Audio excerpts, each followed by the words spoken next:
أعوذ بالله من الشيطان الرجيم. بسم الله الرحمن الرحيم. الرحمن علم القرآن خلق الإنسان علمه البيان. الشمس والقمر بحسبان والنجم والشجر يسجدان. والسماء رفعها ووضع الميزان ألا تطغوا في الميزان وأقيموا الوزن بالقسط ولا تخسروا الميزان. والأرض وضعها للأنام فيها فاكهة والنخل ذات الأكمام والحب ذو العصف والريحان فبأي آلاء ربكما تكذبان. خلق الإنسان من صلصال كالفخار وخلق الجان من مارج من نار فبأي آلاء ربكما تكذبان. رب المشرقين ورب المغربين فبأي آلاء ربكما تكذبان. مرج البحرين يلتقيان بينهما برزخ لا يبغيان فبأي آلاء ربكما تكذبان. يخرج منهما اللؤلؤ والمرجان فبأي آلاء ربكما تكذبان. وله الجوار المنشآت في البحر كالأعلام فبأي آلاء ربكما تكذبان. كل من عليها فان ويبقى وجه ربك ذو الجلال والإكرام فبأي آلاء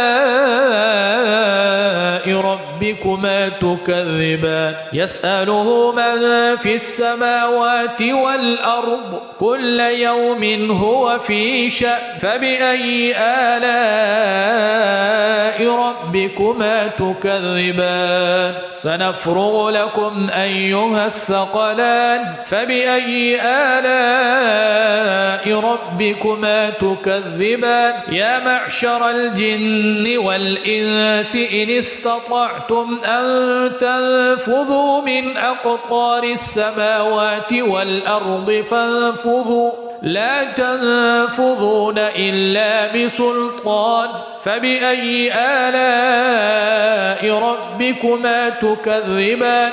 يرسل عليكما شواظ من نار ونحاس فلا تنتصران فبأي آلاء ربكما تكذبان. فإذا انشقت السماء فكانت وردة كالدهان فبأي آلاء ربكما تكذبان. فيومئذ لا يسأل عن ذنبه إنس ولا جان فبأي آلاء ربكما تكذبان. يعرف المجرمون بسيماهم فيؤخذ بالنواصي والأقدام فبأي آلاء ربكما تكذبان. هذه جهنم التي يكذب بها المجرمون يطوفون بينها وبين حميم آن فبأي آلاء ربكما تكذبان. ولمن خاف مقام ربه جنتان فبأي آلاء ربكما تكذبان. ذواتا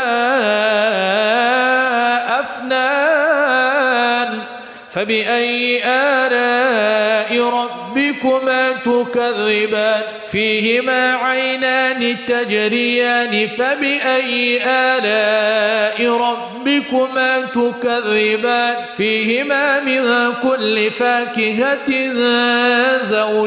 زوجان فبأي آلاء